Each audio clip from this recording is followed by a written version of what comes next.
Jonas. Jonas.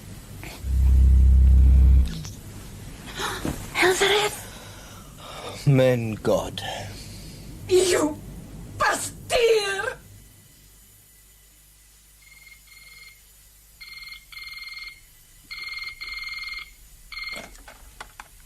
Project 9. Is that Paul? This is Paul. This is Francesca. I know. You sound unfriendly. I had a lot of trouble getting the project number from the switchboard. I suspect they took a voice print test. Did I wake you? No. Oh, I thought perhaps it is rather late. 1 o'clock, isn't it? And how is time lately? There isn't enough. What do you want? But if you mean what do I truly want, the answer is I desperately want to see you. To talk. It was your decision to leave. I know. Well, I always was a fool. But I left because... Surely you guessed. I was only trying to... It was your decision to leave. Paul, and please, now the decision is mine. Don't bother to call me again. Paul!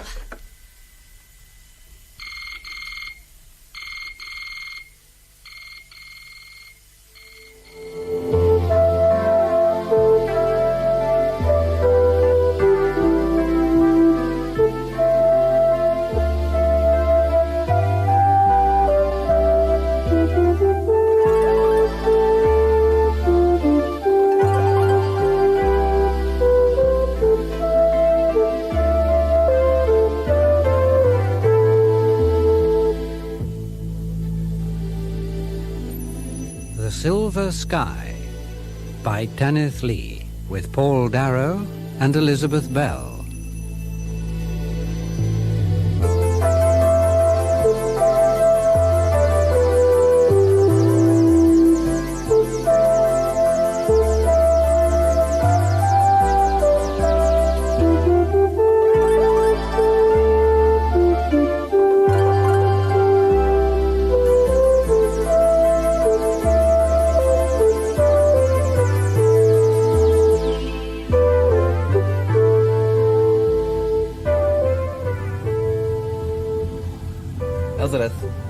Elizabeth, are you ready? Yay, Jaya redan. Stand by for ultimate competitors check. Status. Pan Clay, start again. Got your look, Elizabeth. Bit lighter, but you look.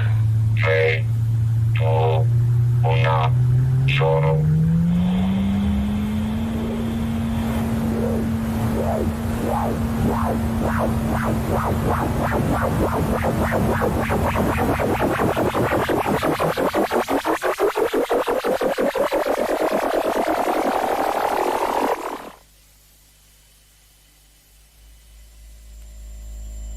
Computer readout confirms all systems are operating at maximum efficiency. Modesty never was one of your strong points, was it? No, one of yours, Paul, if I remember correctly. I'm flattered you've made such a study of me, Dean. I just had a call from Francesca. She was worried about you. You don't answer your phone. She'll get used to it. You know quite well that project rules oblige you to answer your phone at any time. Don't stand on that cable. What?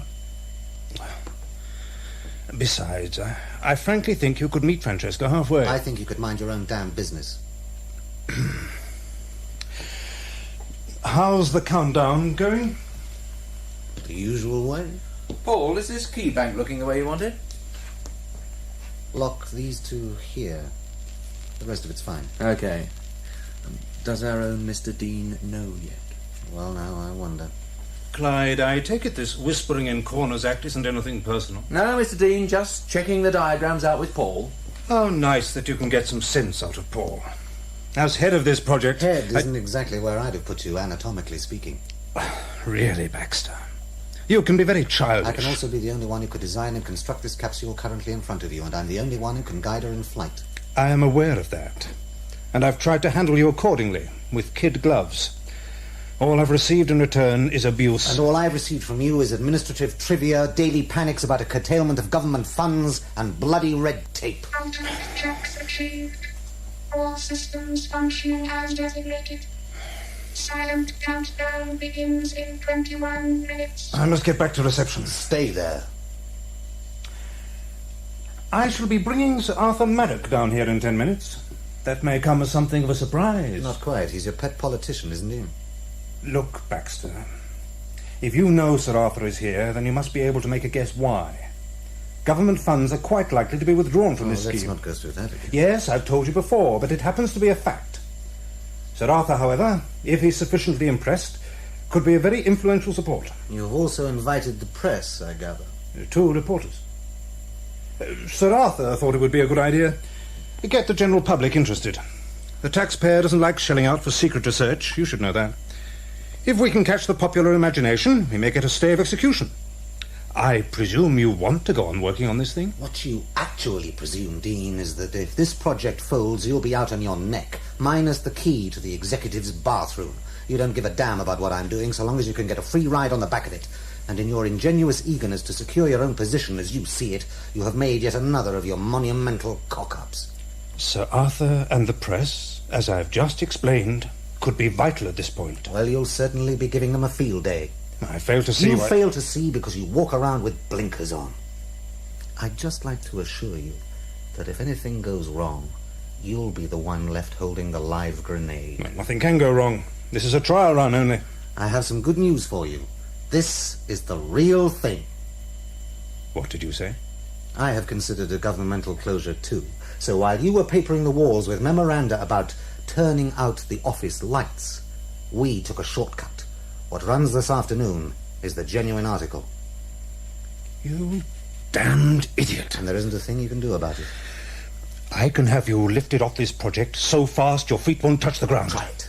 And while you're trying, bear in mind that this capsule is already primed to fly. Nothing can stop it now, not even Clyde, not even me. So it's your choice whether it makes the jump with me inside it or on its own. Think about it. Computer S-check. 300 regression. S-check. S-check. Continue. 400 regression.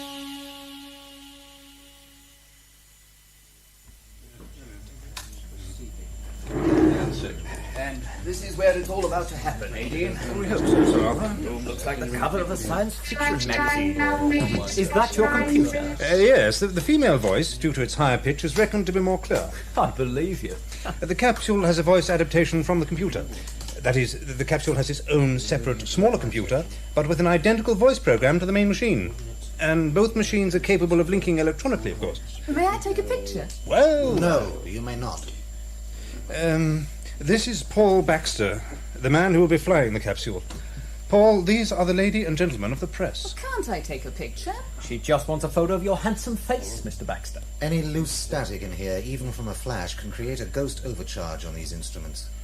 So if you take one shot with that thing, I'll break it over your head. Yes. Talking about loose static, you've got a bit of that in your personal life as well, haven't you, Mr. Baxter? Leave it, Jerry. Oh, Mr. Baxter won't mind. I'm not using any electrical equipment. It's just, you know, the human angle. Our readers do love their human angle. Now, this thing about your wife, she walked out on you, didn't she? And now she's attempting a reconciliation? I take it you enjoy having teeth in your mouth. What? Or would you prefer to swallow them? Now, look... I don't have time to look. Get out of my way. Sir Arthur... What I'm still hazy on is the theory behind this enterprise. Any chance of someone explaining it to me? Oh, certainly. First of all, the flight will be into nether time. There's the past. I don't know if you're all familiar with Findle's premise. Oh, isn't that the thing that the world's going to end 1 second from now? No, not quite, my dear. Vindle postulates that while the past has been established, and has indeed left historical evidence of itself, the future has not yet been formed, and cannot therefore substantially exist. Of course we have no proofs from the future, as we do from the past. The idea is not therefore that the world will cease to be, but that it has yet to be. Vindle's notion of the 1 second interval works out this way, that 1 second is the longest segment of futurist time that the time traveller can assume exists ahead of him.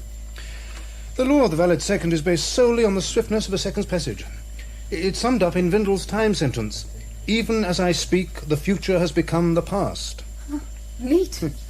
Naturally, we We adhere to a functional timescale during operation. We've avoided such pulp magazine anomalies as attempting to retrieve the capsule in the second before, during, or after its departure. Mathematically, such a concept is a nightmare.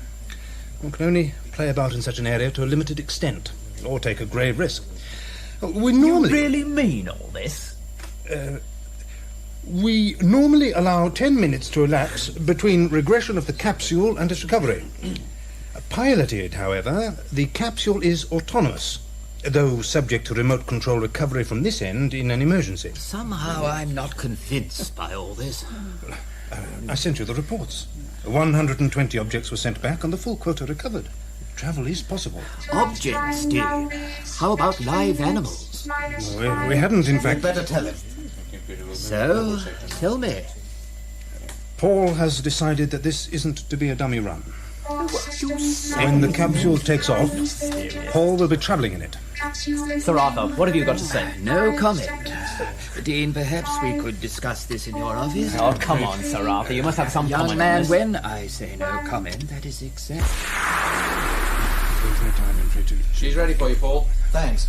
Just a moment. I'll assume it's feasible. Does he have a destination in mind?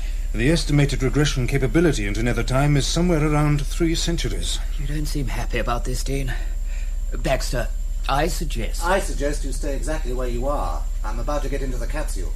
In 30 seconds from now, this area where I'm standing will be alive with surplus electricity. You could be in for rather a nasty shock. He's getting into that thing. Hold stabilization. Close cover now.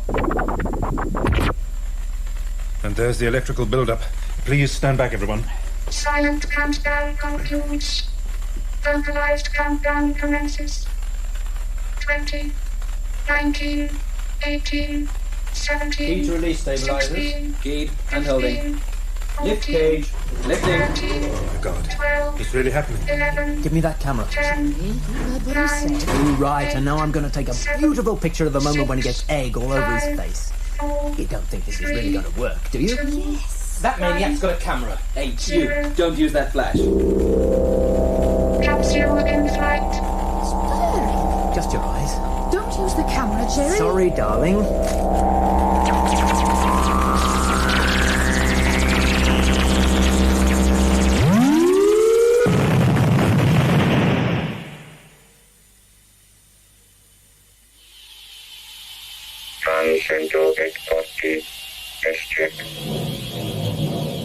Quella porsaka God. Incognito obshed.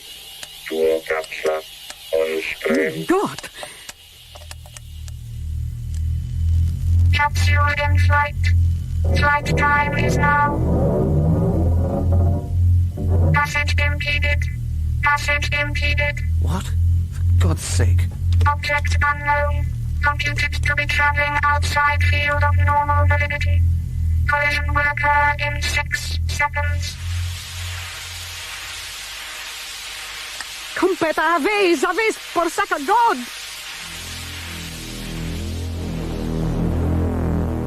Whatever it is, we're going to hit it head on.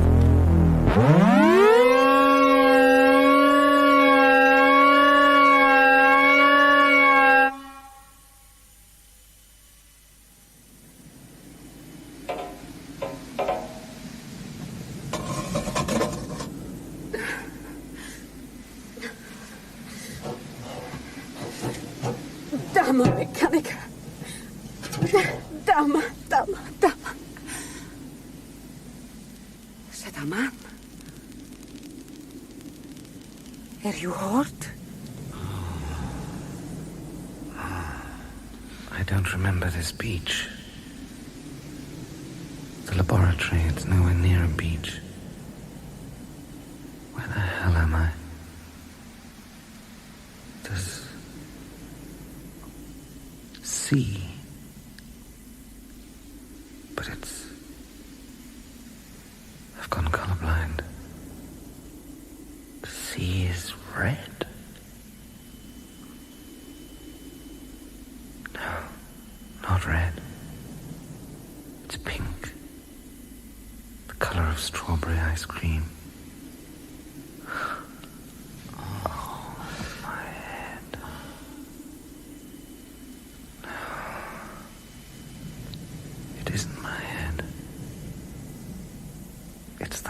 skull that's hurting. Metal.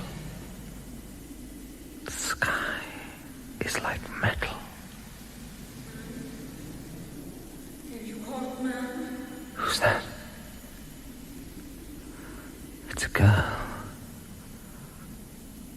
Her hair is long and dark, blowing across her face like smoke. Can you vision oil? It is smoke. Smoke rising from the capsule. The capsule. Leon, Stell. What? Stell, Stell, bless. What? Go I don't understand you. I... And you don't understand me. That means I've arrived somewhere. Somewhere with a pink sea and a girl talking double Dutch. Look up, Stell. Bless. Una man. What? And what was that thing you were driving when I crashed into you? And how long can I stand this pain?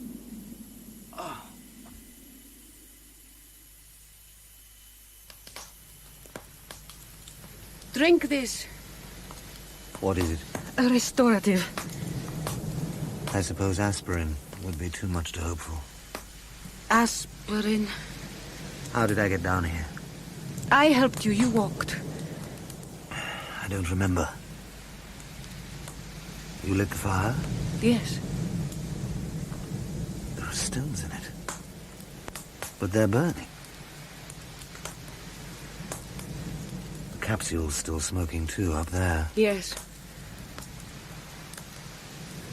When you spoke to me before, we didn't understand each other. Is the sea still bright pink? Don't bother. I can see it from here. You were knocked unconscious in the collision, but your injuries are minor. Your skull is intact. There is no fracture. Try telling my pain centers. There were several items left to me undamaged. I was able to check your injuries. All right, I'll buy that. I'll also buy the fact that you have long dark hair and the greenest eyes I've ever seen. What I don't buy is the way you're dressed and that thing up on the slope. Thing? You were riding in it when I hit you. It should have been a horse-drawn carriage. For God's sake, you shouldn't be wearing clothes like that in the 17th century. Please, you should rest. And why are you speaking a kind of pedantic 20th century English? One of the undamaged items left in my capsule was a translator. Say that again. A translator. See this small bead on a cord about my neck? John has assumed that I might have difficulty with the developed dialects and speech mannerisms here, and so he persuaded the project board to provide a translator. It was very costly, but as I now see useful. I speak to you normally, and you speak in your own tongue, and the translator translates both of us direct into the vernacular of the other, so that what we each hear is the other speaking in our own language, or as close as may be. Which is unadulterated science fantasy. I do not understand. Which means your translator translates syntax, but not concepts. You should rest. Stop being so tenderly and affectingly concerned with my welfare. Tell me where the hell you come from. The lesser continent. And where do you think you are now?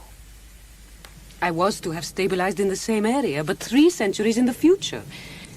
But there was no sea in the vicinity of the laboratory. The collision has deflected my capsule from its target. You realize my intention was to travel forward in time. You have obviously never heard of Vindel. What is Vindel? I'm talking about the premise that time extends into the future by the space of 1 second only, and that accordingly forward travel is impossible. You confuse me. It is like John Lee's theory, but in reverse. So what's John Lee's theory? That one may only travel forward in time. That the future will be created and therefore may be presumed to exist. But that the past decays, just as the historical proofs, the artifacts and buildings left by previous societies decay. That the past is dead. You thought you were heading for the future, I thought I was headed for the past. We both find out we're on a road that takes two-way traffic after all. Which still leaves us with that irksome question, where are we? Does any of this landscape fit with anything you might have expected to see somewhere in the future? No. Then in the future there may have been radical changes. The color of the sea, for example, might be due to some form of pollution. So you have that problem too. Which brings me up against the original question. I still don't know where you came from, if not from here. You say you were traveling forward, but I don't call to mind any past civilization that was noted for its time-traveling capability. You're dressed like nothing I've ever seen or heard of, and your natural language sounded like nothing I'd ever heard of either. I told you I am from the lesser continent. I take it you mean a landmass, not a moral or a medical condition. I do not... Don't understand.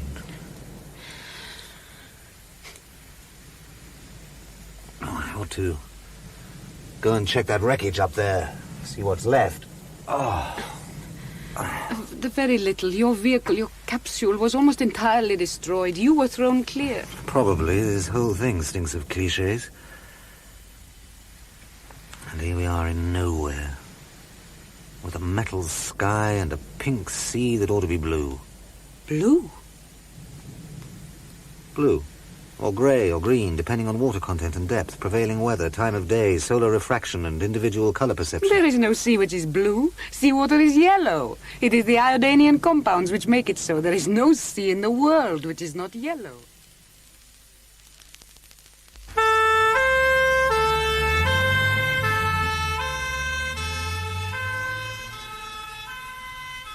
Thank God no one was more seriously hurt. With the possible exception of Baxter. Yes. He's gone hurtling back to the 17th century, according to you. With the instruments and relays damaged by that blow-up. Everything can and will be repaired. Clyde has the team working around the clock. My only hope is the newspapers... I've already put a stop to that. The fact remains, you still can't monitor Baxter's capsule. Or bring it back. Can you? Not yet. But I hardly think that... Yes. That could be the problem. Let me get you another whiskey, sir. I want to know what's happened to Paul. Francesca, how on earth did you get in here? My secretary should have stopped you at once. Tell me. I want to know what's happened to Paul. You shouldn't be here, Francesca. Will you answer me? What I want to know is how you know anything at all about this. God. Please, Francesca. I phoned Clyde. Clyde had no business to say anything. He didn't say much. I don't know if you're enjoying torturing me, Dean, but I can't take much more. Is Paul dead? No, Paul is not dead. There was a slight accident inside the electrical field, but the capsule had moved out of range. Here you are, Mr. Baxter. There. Now, you just have a sip of this, eh? Thanks. Sorry. And now, Dean, perhaps you'd like to tell Mrs. Baxter what you just told me. I don't understand why she wasn't informed in the proper way. She and Baxter have been separated for a year. That is common knowledge. As an excuse, I don't think much of it. Francesca, the fact is, some of the laboratory instruments and monitoring systems are temporarily out of action, but the flight went off perfectly. But there wasn't supposed to be a flight. It was supposed to be a trial run. You told me that was all it was. Paul had other ideas. And you let him risk his neck? I can assure you he was absolutely determined to risk his neck. None of this was my pigeon. He went behind my back, took the matter out of my hands, and left me holding the baby. I intend to make a full report to the board. As head of this project... Oh, you stupid little man!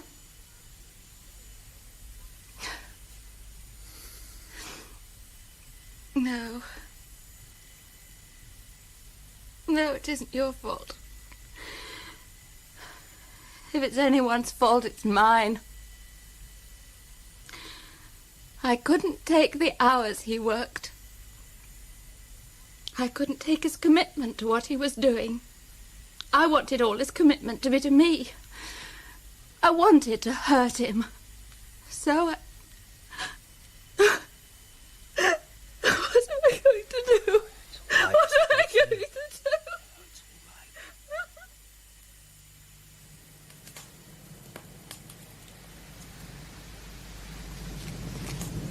It's getting dark.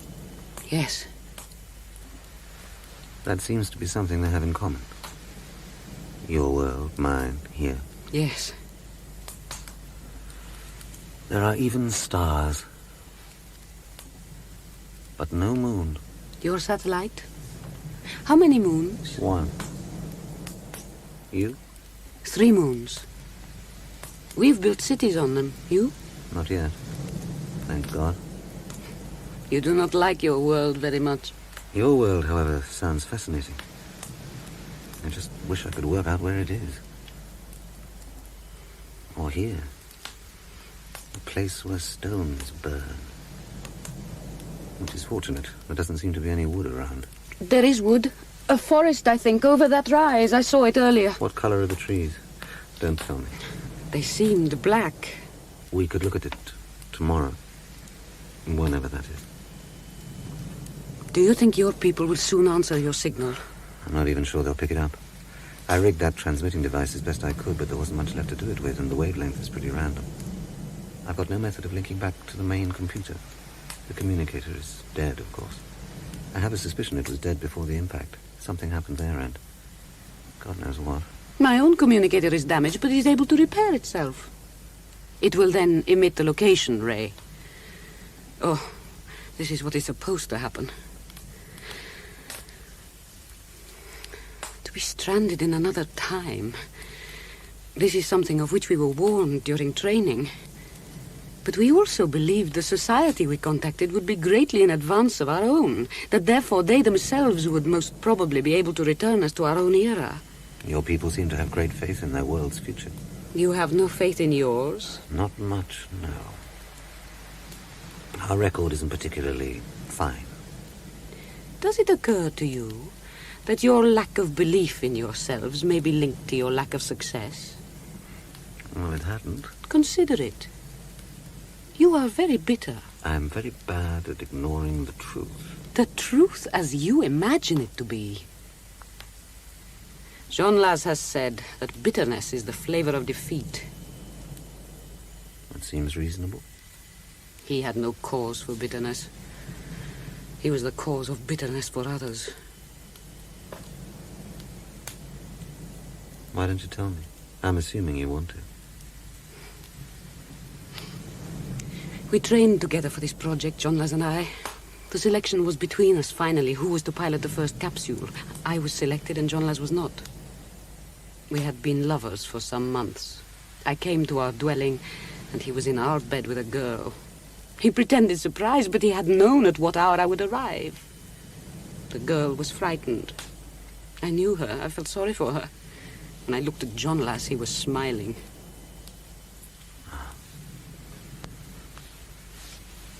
And you? Have you ever done such a thing to your woman? What makes you think I have a woman? I think you have. Your mistake, then. No, she made the mistake. She betrayed you, and now the thought of her sickens you. The melodramatic word betrayal implies a naive and implicit trust on my side, which there never was. But substantially, you're correct. John Laz desired to punish me because I had succeeded where he had not. I think your woman wanted to punish you for something, some way in which you had hurt her. She wanted to punish you, and now she is sorry, I think. I think we should get some sleep. Very well. The ground is hard, but that is no matter.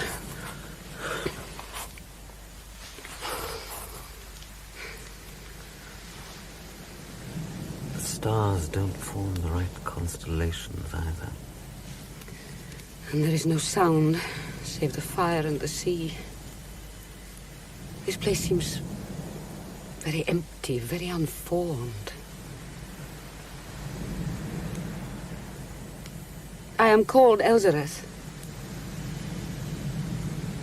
I tell you because I should like to know your name.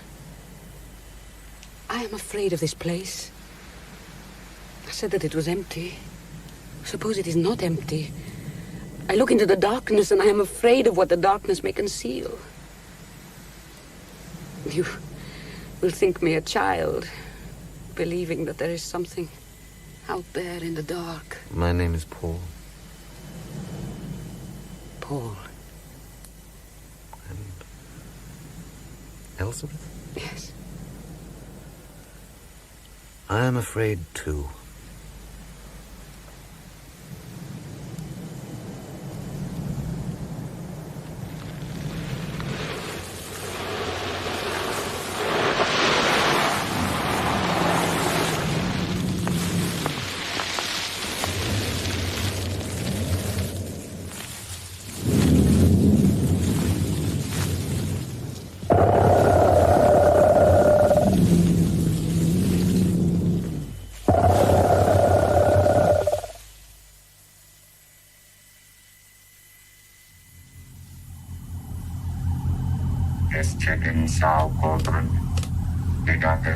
You can't illusion the capsule.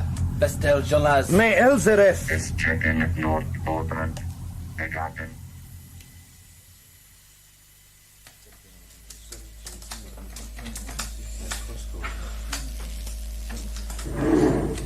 Clyde. Clyde. Yes, Mr. Dean? Mr. Dean, would you step off that cable, please? What? How's it going? Not far. What? Do you realize the serious... I haven't got the leisure for a chat, Mr. Dean. The main leads are all burned out and the current's bled right through the casings. There's enough static in these consoles to produce ball lightning. Yes, well, I see all that. You do? You must understand, Clyde.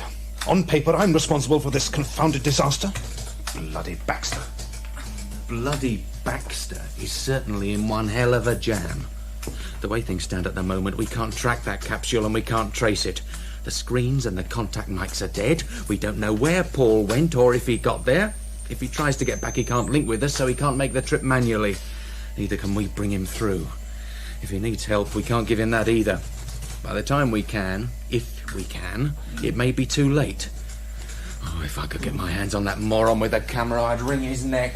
Superficial burns. Well, at least, Clyde, I think we're agreed. You okay? What was that?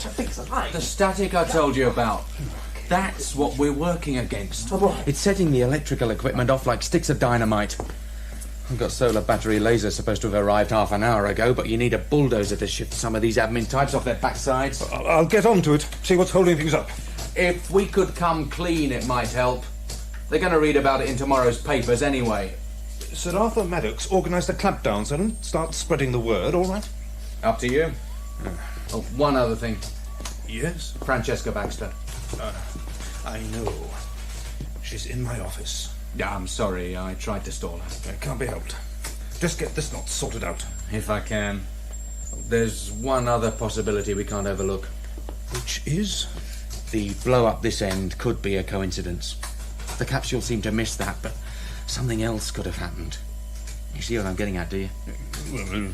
Since we've lost contact our end, we've assumed the failure's entirely due to us. But something else could have helped cause that failure. Something Paul ran into independent of our own fiasco, and we wouldn't know.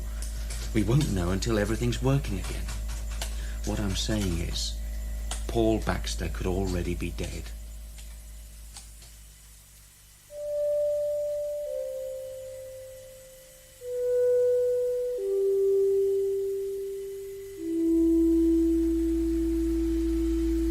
Paul, are you awake?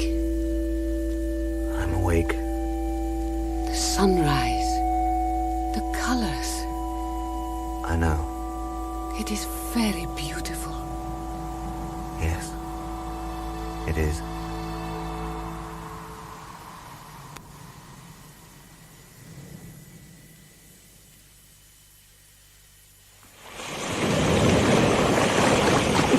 The water may be pink, but it's still damn cold. And it might also be poisonous, I know you told me.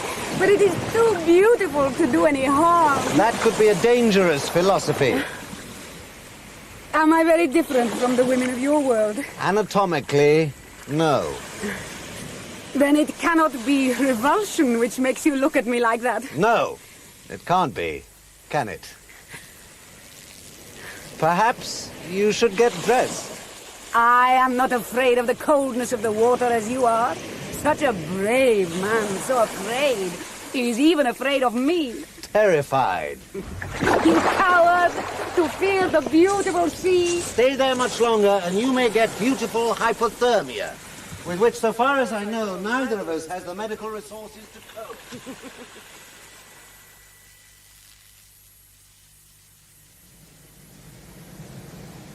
This is all the food we have. We must ration it. Since it's your food and not mine, you keep it for yourself. Your foolishness astounds me. What do you suppose I am? We are both survivors and will share resources here. Your gun? It works. Some of the ammunition didn't make it. I suppose I worry about that when I run out of bullets. We'll try that forest and see if there's anything worth shooting at. Just before dawn I woke. I thought there was something moving on the shore, but then I could no longer see it. If there was, it may be the first of a long line of al fresco dinners. Come on. My transmitter is not yet functioning, but who is to watch the transmitter of your capsule? No one. That is unwise. Elzareth, there is a vague chance someone may answer that call. Very vague. And if they do, where does that get me? I'm shipwrecked. The capsule is a write-off. There is no way I can travel back in it as it is, and no way I can repair it. Unless I can get hold of about 24 separate parts and some very complex machinery.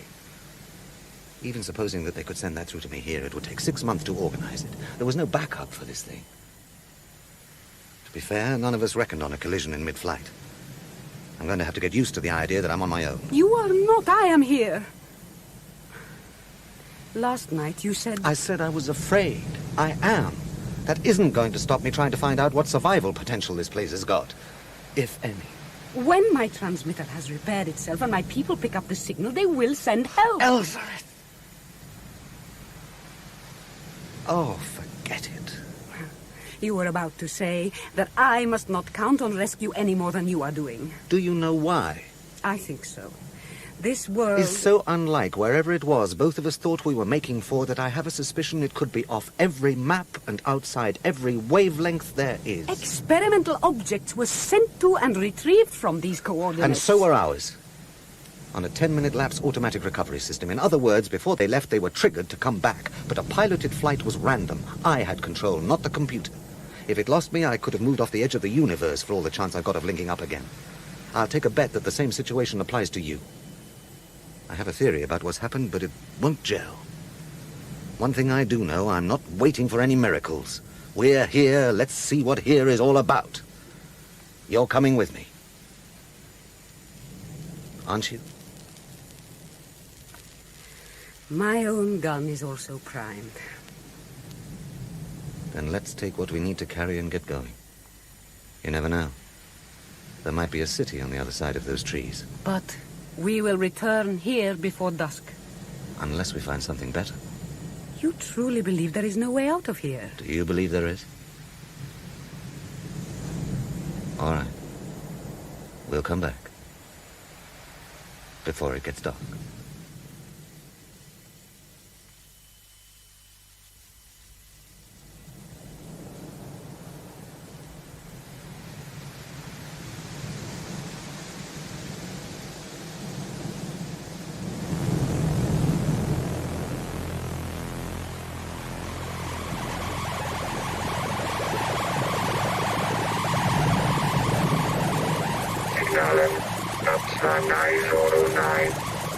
Capitán Elzareth, can you reception?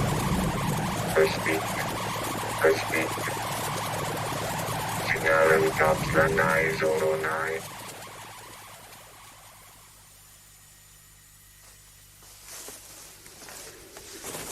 So far, nothing.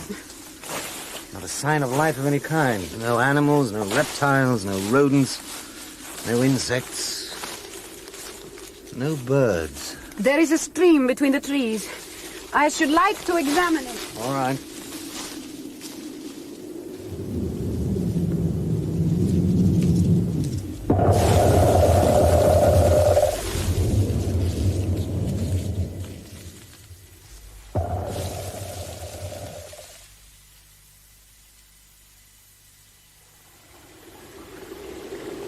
And no fish. Even this water is pink. I wonder if it's drinkable. A moment. What's that? An analyzer. It may amuse you to learn I used it to verify you were human as I am. It also informed me that the stones at the beach are combustible. Did you never wonder how I had discovered that? And I tested the seawater before you were awake. I had a feeling you must have some gadget or other like that. This water is drinkable. There are certain salts in it, but not poisonous. Wherever your world is, it's far in advance of mine. Logically, your capsule's direction of travel was from the past. Parallel worlds, maybe. It didn't properly register before, but your crazy language has English affinities. Your language, on the other hand, seems to have affinities only with the grunting of Pernotti. Which I take it is not a compliment. Neither is the word crazy. My God. What is it? You're asking me?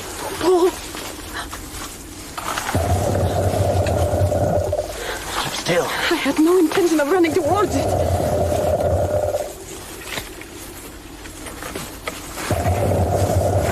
It's coming straight at us.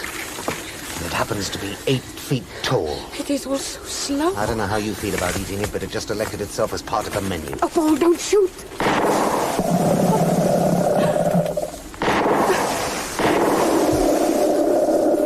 Bullets aren't going to stop it. My own gun. Use it. Stung it, that's all. It is so slow. So bloody inevitable. There's only one plan left. Run, Ellsworth.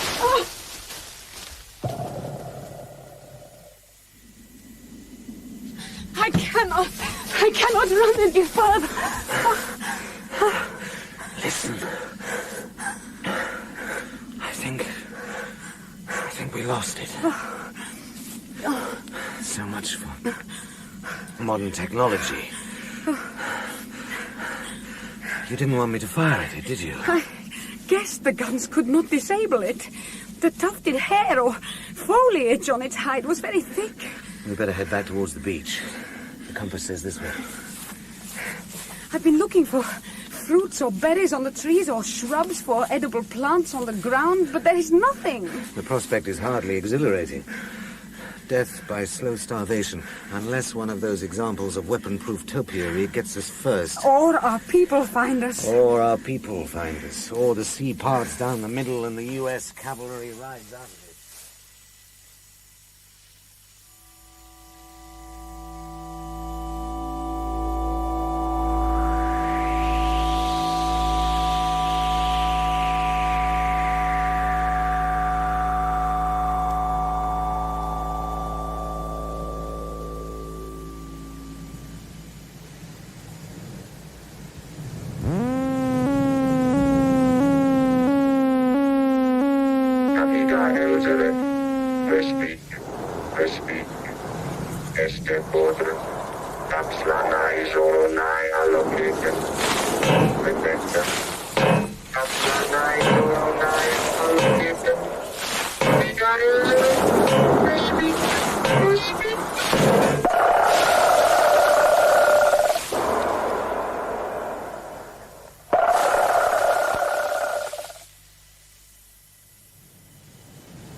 The sun's gone, but I can see the fire still burning down there.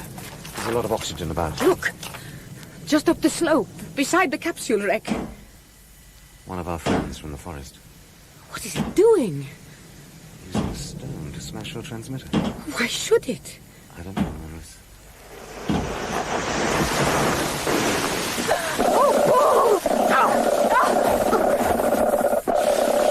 Don't speak, don't breathe, don't think.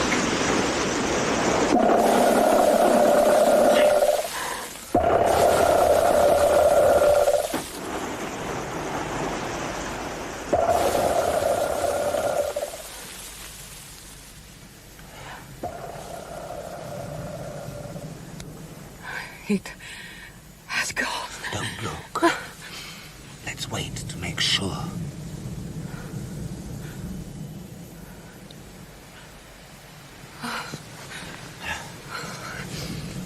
I'm sorry I had to push you flat on your back. It was extravagant, but necessary. You were a fool. You saved my life. A brilliantly clever fool. I should have thought of this solution, but I did not. They come after anything that moves above the minimum or makes a noise they can hear. And so by lying still, we were safe? I remembered what you said about seeing one on the beach, but it didn't come near us. We were asleep. It's a hunting instinct. God knows what they prey on, but it's obviously noisy and active. Are all the men of your world as wise as you? Elzareth, if that thing was smashing And your are transmitter... any of them as beautiful as you? Elzareth, listen to me. Not until you answer my question. Don't you understand what I'm saying? Don't you understand what I am saying? Tell me about my eyes again. What?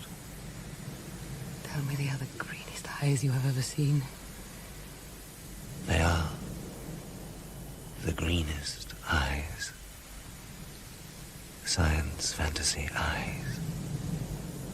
The color of the purest hand-dynasty jade. What is jade? Jade.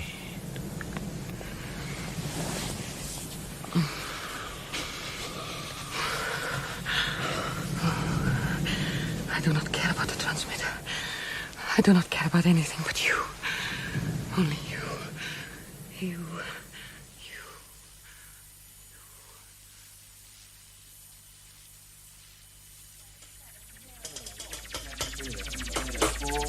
Computer, give me a status report.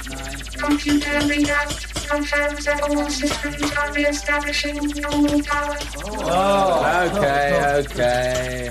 Now we can get down to some work. Oh, what? How about a meal break, Clyde? Here are the feed-in figures for the realignment program. Make a meal of that. Oh, thank you. The last panel is sealed, Clyde. Good. Now let's see if we can get them to do anything. Oh, look at those pretty lights. I was beginning to think we'd never see them again. The tracers come on. Oh. All right, the tracer is on. That means Baxter's capsule somewhere. But where? Look at this. The trace isn't lined up with the coordinates. It's not lined up with any damn thing. Computer, check adjustment system. Adjustment system is fully operational. How about accurate?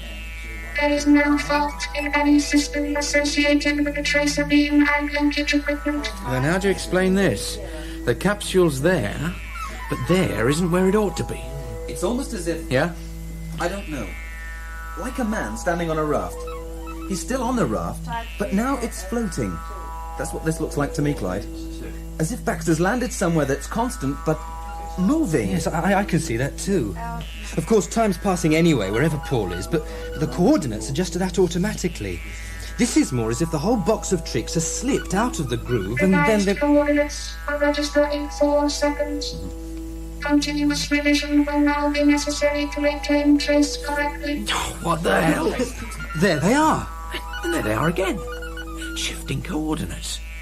And now the trace is staying smack on top of them. What was that about, a floating raft? I still don't get it, though. We never had any of this with the experimental objects. Yeah, they were geared for automatic recovery after 10 minutes. We never had to relocate them, so we never had a chance to see if something new was going on. Tracer link has now been analyzed.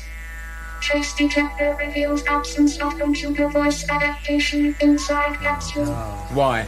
Trace detector indicates capsule was damaged during transfers. How bad is it? Computing. Total destruction is implied. No life signs are detectable in the vicinity of capsule. Yes, that's bad, all right. Trace umbrella now extending range to movable coordinates.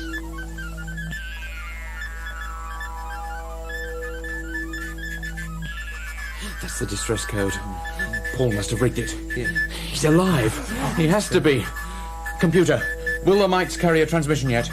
Communicators are still inactive. Damn it. But what about this shift effect? The computer obviously can't figure it, or we'd have had a lecture by now. But she can cope with it. She's got the modus operandi right, if not the explanation. Leave it to her. We've got a recovery job to organise. I think love's setting in. You've never called the damn thing her before. Trace umbrella has encountered a second signal. Oh, don't marry her, Clyde. She's gone back. She's only rigged to recognise a capsule. Computer, identify second signal. Signal is weak and audible only on ultra-high frequency. Linguistic format does not correspond to any data contained in these bands. Specify origin of signal. Origin computes as second capsule. Oh, that's impossible. It must be a ghost reflection off Baxter's capsule that's bouncing the tracer beam back twice. Computer, double-check your findings. That includes these coordinates. Call her darling. She might speed it up. Computer is checking. Yes, check-in, you dummer. Jonas, Elzereth kapsla allocaten. Et reckon. Et Elzereth. Elzereth livat.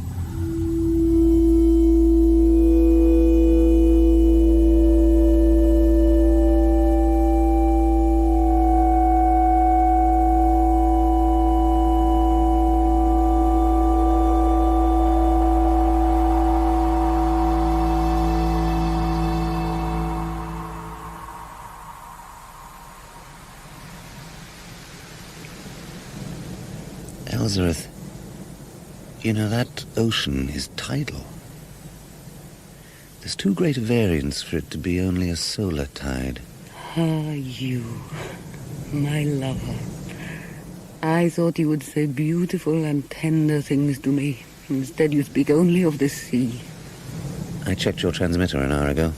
What was left of it? It's still active. It will repair itself as before. You do realize your people were trying to reach you?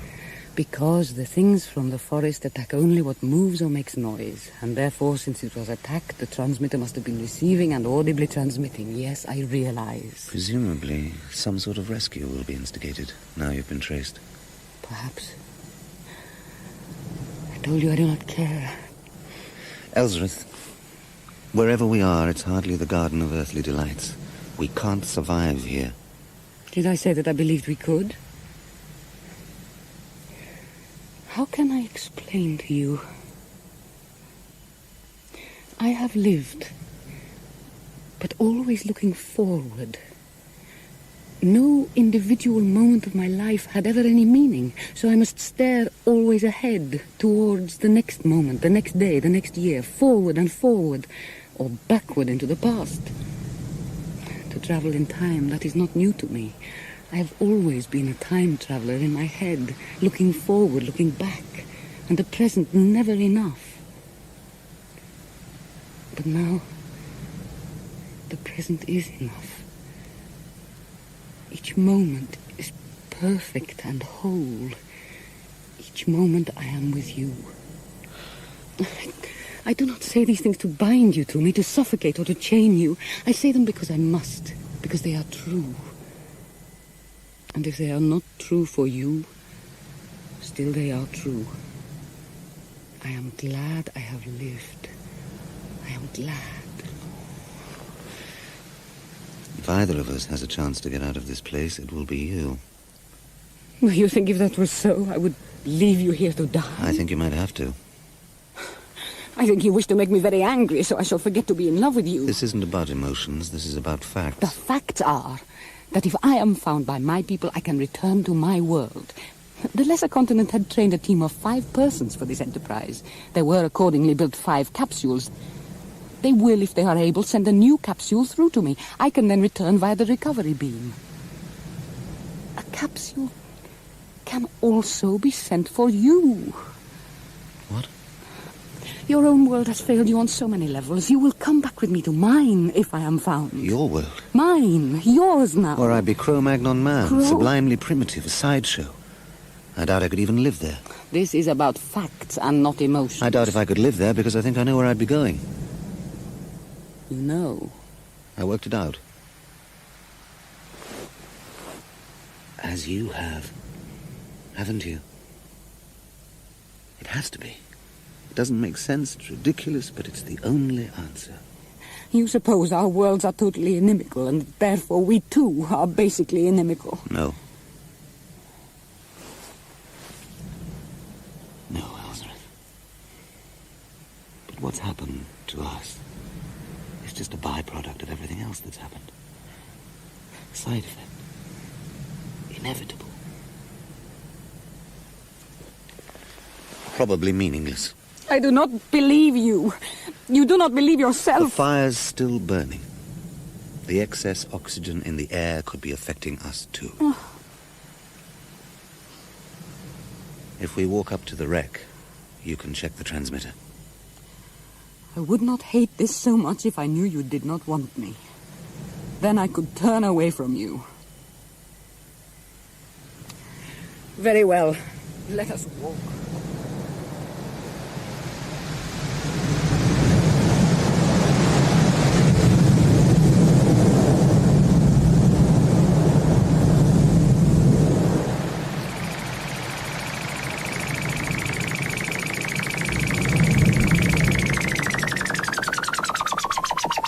Supply and demand. The second capsule.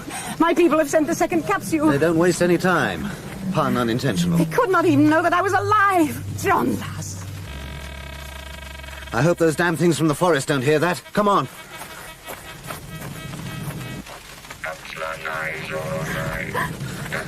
More double Dutch. Once my translator is in range, you will hear in your own language. Capsula 909. Pilot Elizabeth. Reply. Capsule 909. Affirmative, computer. I am Elzareth, pilot of the 909 capsule. Elzareth, please report the conditions of your survival. I have survived, you idiot. Is that not enough? I need another capsule, a third capsule. That is 2 capsules together at the same coordinates. Original coordinates do not obtain. Revised coordinates have been established. Data received from site indicates first capsule destroyed during impact. Please report on phenomenon which caused impact to occur. There was a man in the way. Computer, can you hear me? Are your coordinates progressive or static? They have to be progressive. I regret I am not programmed to respond to the translated phonetics of indigenous life forms. Well, that puts me in my place. It's all right, don't cry. You're safe now, you can go home. Oh, damn you. You would rather die alone here than remain with me. Let go of me, you are mad. Yes, this whole situation is hardly distinguished by its sanity. Tell that bloody fool of a computer again to send you an extra capsule, using progressive coordinates. If you joke with me now, I shall kill you. That may not be necessary. I don't even know if I can get into your world. If the laws of whatever insane mathematics apply will even let me. But you and I arrived here, it might be possible. I can try. Tell the computer to do what you say. Oh, you will be happy. I will see to it that nothing bad, that nothing... I know. But Elzareth... What now? Better hurry. There's a tree up on that ridge that wasn't there a minute ago. You should try to drink this coffee, Mrs. Baxter. Should I? I'm sorry. What time is it? Oh, it's, almost 7 a.m. Only 7. Sir Arthur. Dean, what's happening? We've located the capsule, and we've picked up a distress signal. What? There's some confusion. The coordinates are... Well, I don't quite understand. Paul, what about Paul? Paul is alive. Oh, thanks. The signal code is standard procedure in case of... Well, the capsule appears to have been slightly damaged. And Paul is slightly damaged too, presumably. We don't know that. Clyde has the computer keyed for the locking on stage. In 5 minutes, we're going to shoot the automatic recovery impulse along the beam and bring the capsule back. Take me down to the laboratory. Oh, look, Francesca... Mrs. Baxter has every right to be present, Dean. Or don't you agree with me? First replacement capsule 9010 stationary at revised coordinates. Second capsule 9011 is traveling. Please stand clear of arrival point. We are standing clear. This is John Laz. Can he understand, this man with you, what we are saying? Yes, the translator is working. Paul? Is that your name, Paul Baxter? That's my name, and thanks. Save your thanks. I would have left you there, but Elzareth has appealed to the project board, and according to their decision, you are to be brought through. It is against my strongest advice. And I'm sure I'll love you too. What? Elzareth, there are 3 of those forest things on the slope now. I told you to get into the capsule. Yes, Paul, I understand. Now I will. And you go into the other. The translator will continue to function until the moment of recovery. Fine, get moving.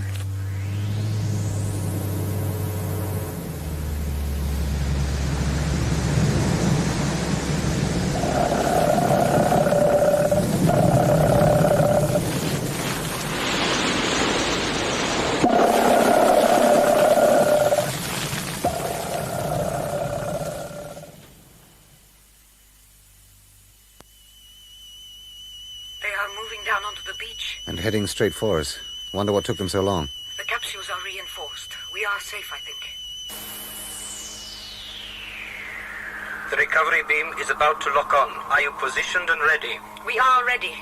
Recovery beam extended to revised progressive coordinates and locking. All systems hold. What is happening there? The send-off committee from the forest is chucking stones at us. The stones are striking the recovery beam. And catching fire. John Laz, the oxygen level here is above normal, which makes everything highly inflammable. Computer, activate recovery immediately. Objects impacting through recovery beam are causing interference. Coordinates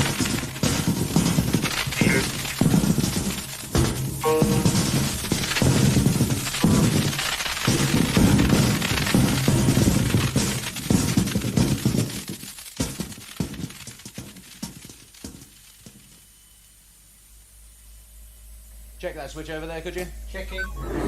Clyde, No malfunction. is everything ready for recovery? 2 seconds ago, I said yes.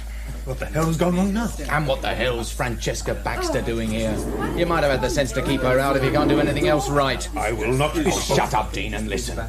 The capsule, according to the computer, is a write-off. Total destruction was the expression.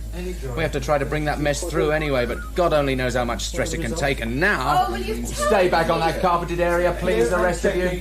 And mind the cable Mr. Dean just trod on. Oh, damn the cable. Tell me why you haven't activated the recovery. There's a whole bowl full of electric ghosting, that's why. A minute ago, the trace was acceptably clear. Now there's not just a reflection of Baxter's wrecked capsule, but 3 reflections. Then we started to shoot the beam through and got a blasted reflection of that. To all intents and purposes, there's also a recovery beam aimed through at 2 of the ghost capsules from somewhere else, and that isn't feasible. But what difference does it make? You have the tracer link, and there's the key. All you have to do to instigate recovery is to press that key. Am I right? You're right. Well, then what's stopping you? What's stopping me is the nagging idea that there really could be another beam out there somewhere. Another beam? Yes, I know. From where? Don't ask me. Okay, I can cover the possibility there being a flaw in the trace, that one of the ghost capsules could be Paul's capsule instead of where the trace is pointing. Actually, that worried me enough that I have covered it. I've fixed the beam to embrace all 4 objects, real or reflection, but that bloody beam. There's also some kind of freak electro-pyrotechnic activity going on all around the site. So what happens if you touch 2 live wires together in the middle of an electric storm?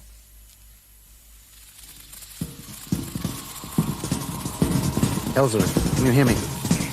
I am unharmed. You? So far, apart from being roasted alive. Elzareth, listen. I'm going to risk recovery manually. The computer has re-established coordinates temporarily, but stresses the danger and refuses to activate the beam. This is the only chance you have. You consent? Yes. Paul? Yes. You will lose translation during recovery. Recovery will occur in 6 seconds. 6, 5, 4, Paul. 3, I love you. 2, 1. Zorro. Chayu amora, Paul. Amora.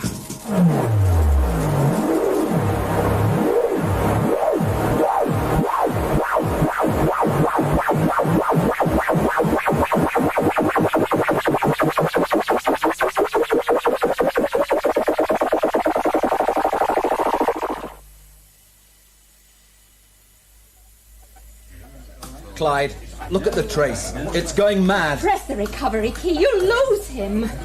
Clyde, for God's sake, please. Right, then I will.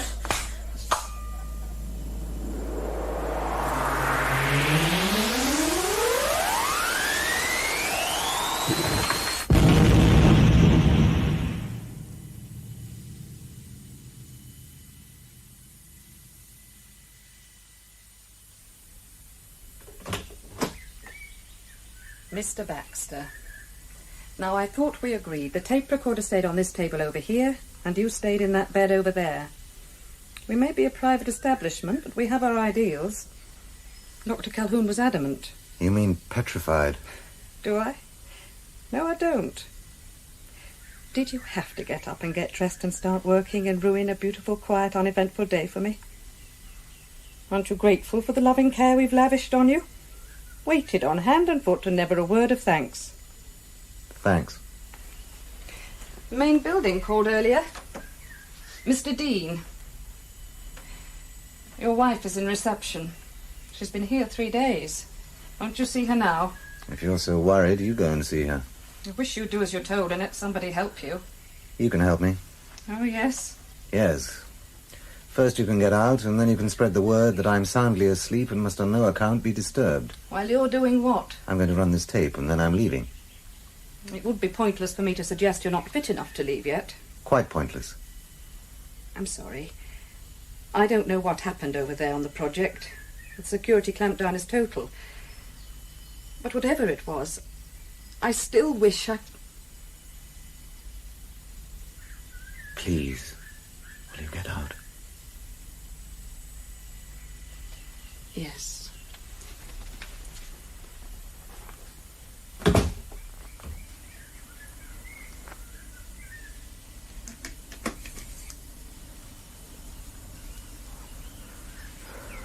Dean, I know it's only a matter of hours before you chase over here again, so this is for you. It's also for Clyde and any of the rest of the team who are still hazy about the laughable truth we stumbled on with our science fiction time experiment. Clyde's so busy playing with the remains of the 3 capsules you managed to bring through, I don't think he's got around to the theory yet. He didn't get the 4th capsule, of course. The girl's capsule. If you want the paperwork to go with this, and the relevant mathematics, you'll find them in the drawer under the tape deck. The coded key will open it. Doing it this way is going to save me the nightmare of trying to explain it to you face to face. It's a small nightmare, I admit, but I don't want it. I've got my own nightmare. It's part of my luggage from now on.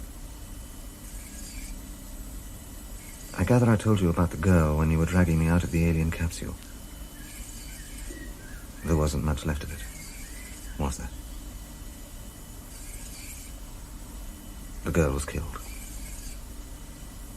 Her own capsule went up in a fireball. The color of a clear, white nothing. So she's dead, isn't she?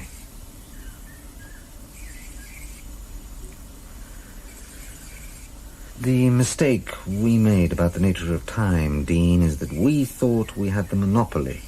The same way that mankind once thought that the planet Earth was a flat platter at the center of the universe, man now thinks he is at the center of time.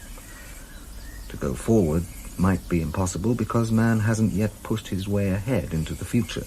But to go back means a sortie into all those past eras of man's history. The potential is stunning. It could be the greatest nostalgia trip, the greatest tourist boom since God knows when. It's all there like a child's picture book. Just turn a page and step inside. But that's too easy. And we couldn't see it. Time isn't like that. Strangely enough, Vindal's theory of the 1-second interval still applies. Not quite as he foresaw. Even as I speak, the future has become the past. But it hasn't. Even as I speak, the future has become another present. Time isn't a wheel or a road. Time is a conveyor belt. Our second is now. And then we progress to another second and another. We're like a walking man, always moving forward, always moving on. And behind us, another man is walking. 1 second behind us. And as we step on into the next second, so he steps into that second we have vacated. He steps into that second that we thought was our past, but which is his present. He follows us step by step, putting his feet exactly into our footprints. And behind him comes another, and behind that other, another still, back beyond any point we could imagine. And very conceivably forward, too.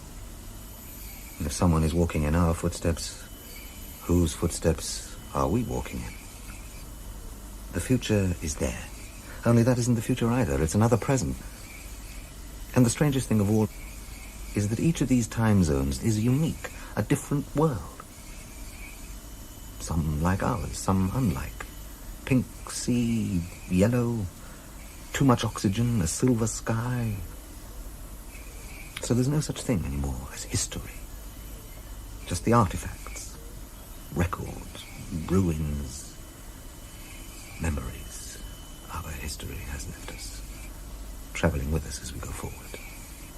There's no such thing as the past, except inside our heads. The past decays second by second, and another world takes its place.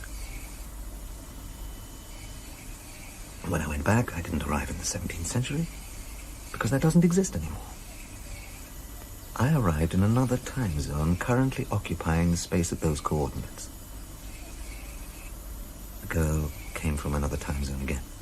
Theoretically, from the direction of our past. In fact, from a time zone and a civilization technically far in advance of our own. I nearly got to see it. Or maybe that would have been impossible.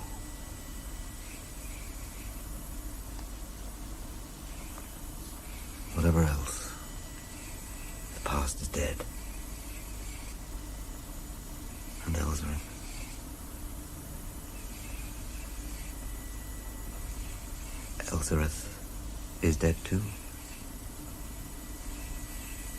She said something about being a time traveler in her mind. The irony is that if time had had the nature we ascribed to it, the wheel or the road, I could have gone back. I could have altered what happened. But then if time had had that nature, she wouldn't have existed at all. Elzareth. She isn't anywhere now. Some other world has filled the place where she was. Some other time.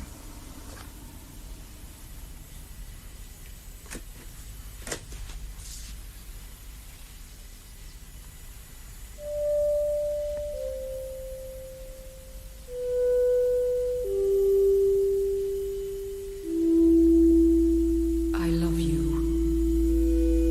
I love you. None of it exists anymore. There's no way back. The mind is the only time traveler. Memory is the only time machine.